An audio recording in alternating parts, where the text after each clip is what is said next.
Well, second wrestling question, just to keep these marks paying attention.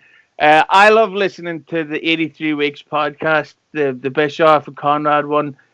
Uh, but I've heard from a lot of shoots from even Bruce Pritchard has said so. Bischoff, Triple H. I think you maybe commented on in the past that Bill Goldberg was infamously quite difficult to work with backstage, and that he was took himself way dangerously too seriously. He's basically like Steven Seagal. So I would wonder that if Vince, was Goldberg difficult behind the scenes, and do you have any gossipy, clickbaity stories? Oh yeah, bro. I swear, man. It's like, and listen, man. I don't have any ill will towards Goldberg whatsoever. No ill will. I even when he had his last run in the WWE, I was putting the guy over huge. I thought he did a great job. I thought he looked great. There's no ill will. You asked me, do I have any stories? Yeah, I got a great story I could tell, but and it literally took place. I'll never forget, bro, when I was the head writer, and that's all I was, bro. I was the head writer. I wasn't running WCW. I wasn't the guy in charge. I had nothing to do with contracts. I didn't know what people were making. That was not my thing. But when I was the head writer, we came to a point where, I needed Goldberg to put over Scott Steiner, okay? So, bro, I'll never forget, man, Goldberg, was not happy with that. He didn't want to put over Scott, and he basically said to me, he goes, man, if this shit were real, that would never happen. I would beat Scott Steiner. And, bro, I just remember looking at him and saying, well, bro, Scott's right over there. Why don't you go tell him that and see what he says? Because, bro, I'm not, listen, man, I don't know who would win that fight. They're both really tough dudes. But I could tell you this, Goldberg would have to kill Scott Steiner to beat him. So, bro, he didn't want to do the job, okay? Bro, that led to we had to fly him and his agent out to Atlanta. So Brad Siegel was the guy that ran TBS and TNT, really had nothing to do with wrestling, but Brad Siegel had to tell Bill Goldberg in front of his agent, bro, Scott Steiner is beating you. We have a contract with you. That contract means you do what we say. That's what we're paying you for. Okay? So when we left that meeting in Atlanta, Goldberg went back to, wherever he was. And, it was settled that he was going to do the job. Okay? Well, of course, bro, we get to the pay-per-view. And, we're getting ready for the show and whatnot. And Johnny Ace comes up to me and his face is white as a ghost. And he goes to me, he goes, Vince, you got to go in there and talk to Goldberg. He says he's not doing the job.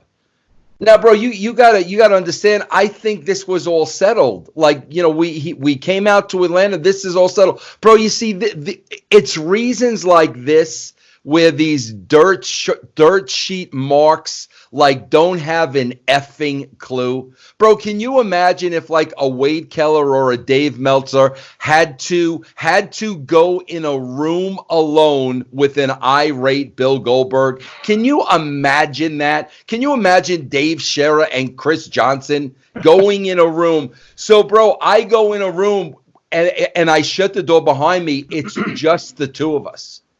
Bro, I swear to you, I sit down and I'm like, Bill, what's the problem? Bro, he's red in the face, huffing and puffing. Okay? He pulls up a chair and, bro, he is this far from my face, rocking back and forth, huffing and puffing. Now again, put Dave Meltzer in that spot. Then he wonders why I say, bro, unless you've been there, you don't have an effing clue. So, bro, at that point, listen, I'm a smart guy, and Bro, the guy's not going to hit me. Like, come on, man. If he hits me, he's fired from WCW. He loses his contract. There's lawsuits. There's assault. You know, Bill Goldberg isn't a stupid guy. He's not going to hit me, but I know what he's doing is he's trying to intimidate me. Okay? Mm-hmm. So, bro, he's so close to my face, and he's rocking back and forth like this, and he's huffing and puffing. And, bro, I just said, man, and it like just kind of came to me, and I said it. I said, Bill, I said, if you're going to hit me, I said, go ahead and hit me. I said, but you're not going to intimidate me. I said, so if you're going to hit me, go ahead and do it. And, bro, like as soon as I said that, he backed off. And he was like, no, I'm not going to hit you, because I think at that point he was worried about me saying he was threatening me. It wasn't, and I was never going to do that shit. You know what I'm saying? But, you know, eventually, bro, whatever the finish was, whether we had to compromise the finish or whatever, he agreed to do the job. And I remember, man, it was the same thing when, you know, after that streak and he beat everybody, you know, me and Eric wanted to make the guy heel. Like, what else? Bro, what else is there to do with somebody after he's won 500 matches in a row? And I remember, like, Goldberg did not want to be a heel. He fought us every step of the way. And, bro, I remember, like, at around the same time that movie came out, like that Santa Claus movie or whatever, when he was a heel.